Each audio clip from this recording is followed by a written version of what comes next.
All this month, we've been talking about friendship. We began the month with a sermon in which I made the basic claim about the necessity of friendship. It's only through our relationship with others that we can come to fully know ourselves. Last week, we discussed a more difficult topic, the question of friendship between enemies. There's something we can learn from trying to understand those whose political and theological beliefs are different than ours, no matter how odious or horrific they might be. This morning, I want to talk about friendships that fall on the opposite end of the spectrum. These are what we might call prophetic friendships.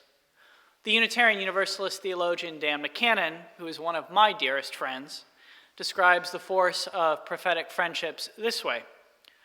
When human beings encounter one another deeply, in the midst of struggles for freedom and equality and community, prophetic power is unleashed. Now, the term prophetic power deserves clarification. It bespeaks a religious language which some Unitarian Universalists might find a little alienating. I suspect that more than a few of you imagine a prophet to be a sort of religious fanatic, the kind of person who a couple of thousand years ago wandered the ancient city streets, rendering their garments, gnashing their teeth, and declaiming the wrath of God. Alternatively, you might think of a prophet as a kind of religious teacher who generations ago dispensed wisdom that has not been surpassed in the following years. Unitarian Universalism teaches that revelation is not sealed. Ancient prophets may have discovered religious wisdom, but we believe we can find religious wisdom within the texts of our own lives. Looking across the history of American religious radicalism, the tradition which, in its best moments, Unitarian Universalism finds itself placed, Dan observed that in our contemporary world, the prophetic might be summarized as the power to denounce and announce. The power to denounce, to condemn those who would, in the words of the prophet Isaiah, grind the faces of the poor into dust. The power to announce, to proclaim that God's kingdom will be realized here on earth, that the new society shall emerge from within the ashes of the old. Prophets are often thought of as people who get their strength from divine revelation, and there is certainly truth in this. Martin Luther King Jr., who we are celebrating today, and his friend, the Rabbi Abraham Joshua Heschel, were both devout believers in a God with whom it was possible to have a personal relationship. Yet they were also both advocates of the idea that God was to be found, to be understood through human relationships. Heschel, about who I will have more to say later, claimed, "Reverence for God is shown in reverence for humanity. To be arrogant towards humanity is to be blasphemous towards God." Such words might help us to recognize that prophetic revelation need not come directly from God. Prophetic revelation, the ability to denounce the corruption of the world and announce the possibility of the good society, can come from our relationships, our encounters with other human beings. It can come, in other words, from our friendships. Martin King found the possibility of a better world infused in the lives and actions of ordinary people. He liked to tell the story of an elderly African-American woman who participated in the Montgomery, Alabama bus boycott. One day she was walking along the street and someone asked her if she wanted a ride. "No," she replied. "Well, aren't you tired?" came the response from the driver. And with her ungrammatical profundity, King was fond of recalling, she replied, "My feet is tired, but my soul is rested." King knew that it was the human power of such a commitment to justice, inspired by a vision of a better world, that would bring about what he so often called the promised land. In the phrase, "my feet is tired, but my soul is rested," he heard both the prophetic denouncement and the prophetic announcement. The words suggested that the woman was physically tired of struggling for justice. She was worn down by a lifetime of enduring the brutality of white supremacy. The words also suggested that the new society was on the cusp, on the precipice of being realized. My soul is rested. The human power to announce and denounce for Martin King often came from his friends. If you look to his life story or read his sermons, you will quickly learn that he rarely traveled alone. He began his last sermon, the one he preached before he was assassinated by a white supremacist bullet, with an invocation of friendship. King's friend Ralph Abernathy spoke before him. King opened his sermon by thanking Abernathy for his eloquent and generous introduction and admitted, "I wondered who he was talking about." He then told those gathered to hear him in Memphis, Tennessee, "It's always good to have your closest friend and associate say something good about you, and Ralph is the best friend I have in the world." King's words about Ralph Abernathy should remind us that it is through our relationships with others that we often come to know ourselves. Our friends can announce to us who we might become. They can support us in realizing our highest aspirations. They can also hold us to account when we stray from our ideals. Has this been true for any of you? Certainly been true for me. I would have never become either a minister or a scholar if it wasn't for the support and encouragement of my friends. At different junctures in my life, they've often inspired me by offering words of uplift and solace. As a single parent, I might not have made it through graduate school without help from friends who wanted me to reach my own potential. They not only gifted me with kind words, sometimes they ensured that my son would be looked after while I struggled with my dissertation.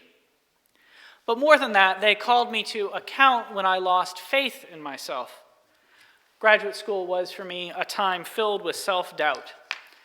Harvard is a notoriously stressful environment, and I often felt I could not measure up to the expectations of my professors. I would often grouse about my own feelings of inadequacy to one of my friends, and he would always tell me, "Stop being so hard on yourself. You're capable of doing this. Just keep at it, one day, one book at a time." It was a simple denouncement and announcement, a reminder that I should not succumb to my own self-doubt and that I had the capacity to do what I needed to do. Have your friends helped you to become who you are? Either by reminding you of what you aspire to be, helping you when you have needed help, or pushing you to stop being so hard on yourself? Abernathy and King's enduring friendship is certainly an instance of the two men supporting each other to become themselves. They met in Montgomery, where they were both serving Baptist churches. They both played leading roles in the bus boycott there. They spent years on the road together, speaking, marching, praying, organizing, building the civil rights movement. Abernathy was the one who cradled King when he lay dying in Memphis, Tennessee. And Abernathy was the one who tried to hold the organization that they founded together, the Southern Christian Leadership Conference, after King's death. Throughout it all, I suspect that King's friends both announced to him who he might be and denounced whatever capacities he had for self-doubt. They certainly helped him to remember that he was a human being who needed companionship and joy in his life. However dark and dreary the road, they supported him in bearing a mantle of leadership by reminding him to occasionally have fun. Harvey Cox, who I had the privilege to teach with, liked to tell the story about how King and his friends used to escape the stresses of the movement through play. King, it seems, was a great fan of the pillow fight. The last time he saw King alive, Harvey told me, was when he went to go visit his friend in a hotel room after the two men had spent many days together marching and protesting. Harvey knocked on King's door. King opened it amid a cloud of pillow feathers. Another of King's friends remembers a time when he picked up a pillow and threw it at me. I threw the pillow back, and then everyone else picked up pillows and started beating me up. It was like a bunch of 12-year-olds. Harvey's friendship with the slain civil rights leader led him to look to King's life as an example of someone who figured out how to be fully religious and fully immersed in both the pain and the joy of the world. The joy and pain of the world, announcing what is best about the human experience and denouncing what is worst about it. I think that that's what prophetic friendships really offer us. They're relationships that remind us of our highest aspirations, while at the same time providing profound moments of human engagement.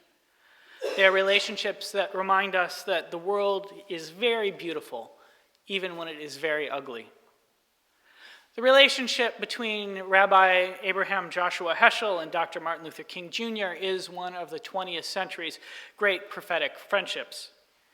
Heschel was born into a Hasidic family in Poland. His family was a kind of Jewish nobility. He was an 8th-generation rabbi. His grandfather, Abraham Joshua Heschel of Apt, was one of the most important Jewish mystics and thinkers of the 19th century. From his grandfather and from the rest of his rabbinic family, Abraham Joshua Heschel absorbed Hasidim's mystical teachings. He summarized these as, "We are called to see the holy sparks within all created beings, and to bring together the sparks to preserve single moments of radiance and keep them alive in our lives, to defy absurdity and despair, and to wait for God to say again, 'Let there be light,' and there will be light." There will be light, the announcement that the good society is possible. There is absurdity and despair, the denouncement of the cruelty of the world. Heschel survived the Holocaust by accepting a teaching appointment in the United States. His mother and sisters were not so lucky. He was unable to help them escape Poland. He later reflected, "I am a brand plucked from the fire in which my people burned to death." And yet he said, "Let there be light." Surely a prophetic announcement. Heschel also said, "I have one talent, and that is the capacity to be tremendously surprised by life." Nurturing the capacity to be surprised by life was for Heschel the imperative of his tradition. The Hasidic tradition is filled with stories of mystical wonder. Great teachers are always encountering angels or heavenly beings dressed in ordinary guise. The divine infuses reality. But also, everyday people are constantly teaching the wise lessons. The stories that circulate about Heschel's grandfather take these forms. They encourage their listeners to be surprised by life. In one story, the elder Heschel arrogantly judges a woman for adultery. In the entire community, only he knows of her transgression. She calls him to a vision of universal love, reminding him, "The Lord of the world has patience with the wicked. He is in no hurry to make them pay for their debts, and he does not disclose their secret to any creature, lest they be ashamed to turn to him. Do not make me ashamed to turn to you." In another story, he witnessed a friend consoling a widow. When his friend began to weep tears of compassion with the widow, the elder Heschel realized that he was in the divine presence. In both of these stories, Heschel's grandfather is surprised to discover the wisdom or the presence of the divine in the quotidian world around him. There will be light, to be surprised by life. Both of these sentiments are present in Martin King's lifting up of the woman who says, "My feet is tired, but my soul is rested." There will be light, to be surprised by life. Abraham Joshua Heschel brought this theology to the United States and to his prophetic friendship with Martin King. After fleeing Germany, Heschel was surprised to discover that this country was infused with white supremacy and white supremacist power structures.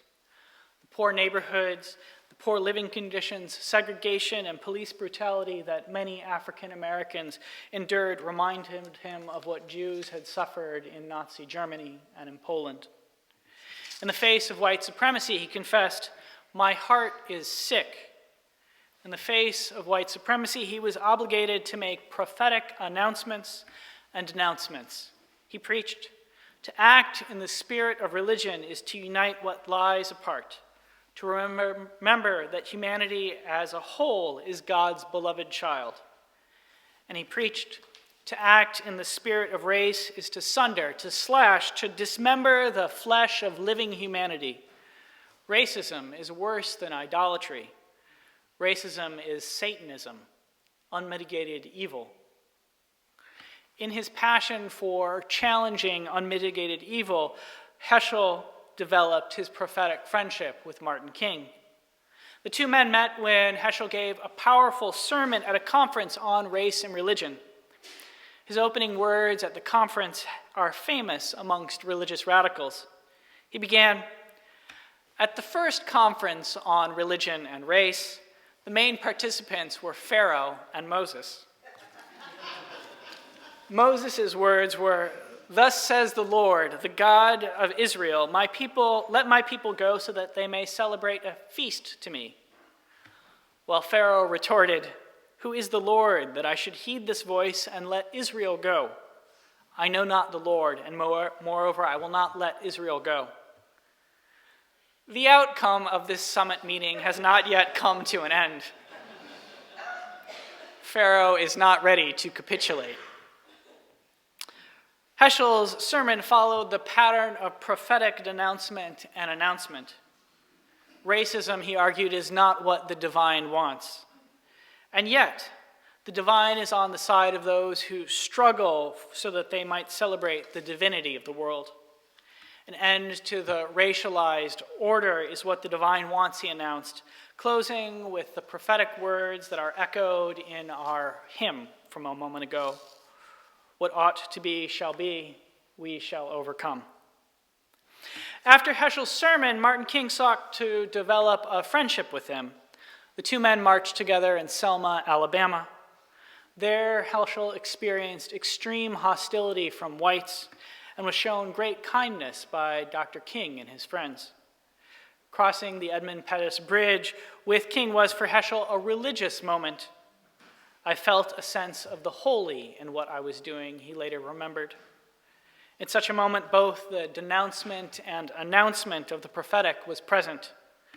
The denouncement of the white supremacy of the Jim Crow South and the announcement that people of good heart can come together and realize the new society, the beloved community, if only for a moment in their actions. Have you ever had a similar experience where in the face of injustice you felt the presence of the good society? I can attest to such experiences. A couple weeks ago, I gathered with about 300 people at the Discovery Green to protest the assassination of Qasem Soleimani. The crowd was a mixture of people from many parts of society. There were refugees and veterans, young people and old people. Some of you were there. Somewhere around 20 people from this congregation showed up. At this small but diverse group of people coming together, I felt that as if I was in, for only a moment, the forerunner of the good society. For there were people united by a shared vision of peace, united by a shared vision that the world can and should be different than it is. Heschel's and King's shared experiences of such a world did not end in Selma. They continued for the remaining 3 years of King's life. Heschel invited King to address a conference of rabbis. There he introduced his friend as a modern prophet, one who denounced the cruelty of the world and announced a better way. He asked, "Where in America today do we hear a voice like the voice of the prophets of Israel?" And he answered his own question. Martin Luther King is a sign that God has not forsaken the United States of America. Martin King, in Heschel's estimation, reminded the country, The situation of the poor of America is our plight, our sickness. To be deaf to their cry is to condemn ourselves. Such words might remind us why the biblical prophets were often despised by the powers and principalities of their own days. Prophet Jeremiah was jailed for giving his people what he believed to be the word of God. Amos was banished by one king and possibly murdered by another. Isaiah lamented the fate of prophets as despised and rejected by men. Heschel read those words, despised and rejected by men, at Martin King's funeral, after his friend was slain for denouncing white supremacy, militarism, and poverty, and for announcing, "I've seen the promised land. Mine eyes have seen the glory of the coming of the Lord." Heschel read those words because at the time of his death, Martin King was despised by many in this country. In 1964, the director of the FBI called him the most notorious liar in America. In 1966, more than 2/3 of Americans disapproved of him. And immediately after he was killed, some 31% of whites in this country thought that King brought his assassination on himself. In the last 50 years, the earthly powers and principalities have gone from calling him the most notorious liar in America to whitewashing him, to disappearing his radical vision. In the imaginations of many, he has become not the man who told us we as a nation must undergo a radical revolution of values. We must rapidly begin to shift from a thing-oriented society to a person-oriented society, but only the man whose dream was accomplished. The man who dreamed that my 4 little children will one day live in a nation where they will be judged not by the color of their skin, but by the content of their character. As Reverend Jesse Jackson observed, America loathes marchers, but loves martyrs. The bullet in Memphis made Dr. King a martyr for the ages. In his transformation from marcher to martyr, Martin King underwent the transformation from maladjusted prophet to co-opted saint for the status quo. Heschel wanted to remember his friend, the maladjusted prophet, not the icon of Apple advertisements or commercial billboards. Heschel knew that King was a discomforting figure. In the last 2 years of King's life, Heschel supported his friend as he spoke out against the giant triplets of racism, militarism, and poverty. Today, I'm sure he would add the climate crisis to this list, and alienated many of his liberal supporters. Heschel supported King when he began speaking out against the Vietnam War. Like King, he held on to a vision of universal humanity in the midst of a state waging violent war on a distant people. Of the people of Vietnam, Heschel preached, "They and I are one. Here is there, and there is here." He introduced King when his friend gave his famous address denouncing the Vietnam War. In that speech, King said, "A time comes when silence is betrayal," and spoke the truth that the United States government is the greatest purveyor of violence in the world today. He also challenged his listeners to announce the possibility of a better world, telling them, "Now, let us rededicate ourselves to the long and bitter, but beautiful struggle for a new world." The prophetic friendship between Heschel and King strengthened the two men's ability to denounce injustice and announce justice. It was rooted in a shared dedication to the divine, and it was rooted in a shared appreciation of human power. Heschel and King both spoke the language of the Hebrew prophets. Heschel's daughter, Susanna Heschel, an important Jewish scholar like her father, even thought that what brought them together were the Hebrew prophets. But they also both recognized that it was human power, with its base in friendship, that would play the deciding role in the struggle against white supremacy. Speaking before King's speech denouncing the Vietnam War, Heschel said, "In a free society, some are guilty, and all are responsible. He wanted people to understand that the only way things would improve was if they took action. God, he believed, is in need of human beings to build the new society.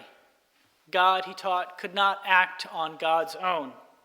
It was only when prophets denounced and announced that the beloved community could come into being. The prophetic friendship between Heschel and King could seem a lofty example to aspire to. They were two great religious leaders, but they were also human beings.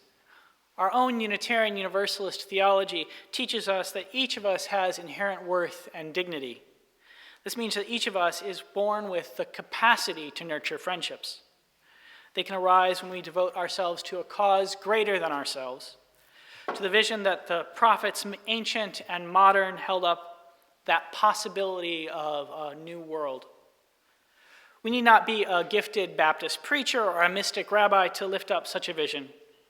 We only need to be people who can feel, sometimes stirring within us, stirring around us, the new society within the shell of the old. Let me close by suggesting that you might find such a stirring here in this religious community when we struggle together for justice. Even though I was not able to attend, I know that such a glimpse was present in the community last week when we hosted an event denouncing voter suppression and announcing American democracy could be different.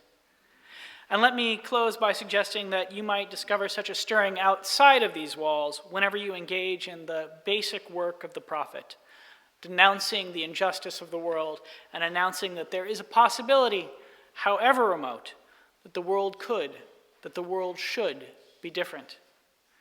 And let me finally close with a prayer I am inspired to make meaningful by Abraham Joshua Heschel, who warned, "Prayer is meaningless unless it is subversive, unless it seeks to overturn and to ruin the pyramids of callousness, hatred, opportunism, and falsehoods." Will you join me? O Spirit of love and justice, that some of us name the divine and others call the human power to right wrongs and bind together what has been broken, be with us today, this Martin Luther King Jr. Sunday, and remind us that each of us has the power within us to denounce injustice and announce the possibility of justice. Remind us that it is by bringing together our human power with inspired visions of what might be, that we can, in the spirit of friendship with others, that we may, in the spirit of friendship with others, that we might someday build the new society within the shell of the old and continue step by step, word by word, action by action in the great, sometimes bitter struggle that is always beautiful for the new world. That it might be so, I invite the congregation to say, Amen.